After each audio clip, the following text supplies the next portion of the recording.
সাবধান, এই 4টি সাধারণ ভুলেই হুড়মুড়িয়ে কমছে শরীরে আয়রনের মাত্রা। বিশেষজ্ঞদের পরামর্শ কি? সকালে ঘুম থেকে উঠেও কি নিজেকে ক্লান্ত অবসন্ন মনে হচ্ছে? বিশেষজ্ঞরা বলছেন এর পেছনে লুকিয়ে থাকতে পারে শরীরে আয়রনের মারাত্মক ঘাটতি। অথচ আমাদের প্রতিদিনের কিছু সাধারণ ভুলই এই ঘাটতি দ্রুত বাড়িয়ে তুলছে। আয়রন আমাদের শরীরে অক্সিজেন পরিবহন ও শক্তি উৎপাদনে অপরিহার্য। বিশেষজ্ঞদের মতে 4টি অভ্যাস এড়িয়ে চললে এই ঘাটতি রোধ করা সম্ভব। 1. আয়রন সমৃদ্ধ খাবার এড়িয়ে চলা। খাদ্য তালিকায় মাছ, মাংস, পালং শাক, ডিম বা ডাল শস্যের অভাব হিমোগ্লোবিন কমিয়ে দেয়। বিশেষ করে নিরামিষভোজীদের ক্ষেত্রে ঝুঁকি বেশি। 2. খাবারের পরই চা বা কফি পান। চা কফিতে থাকা ট্যানিন ও পলিফেনল হজমতন্ত্রে আয়রন শোষণ প্রক্রিয়াকে মারাত্মকভাবে নষ্ট করে দেয়।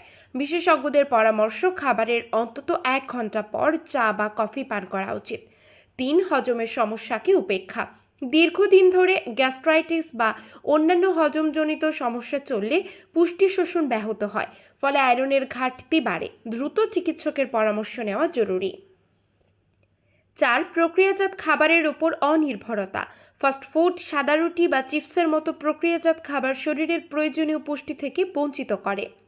আয়রনের ঘাটতি মোকাবেলায় নিয়মিত রক্ত পরীক্ষা, সুষম ও পুষ্টিকর খাবার এবং সঠিক জীবনযাপন মেনে চলার উপর জোর দিয়েছেন বিশেষজ্ঞরা।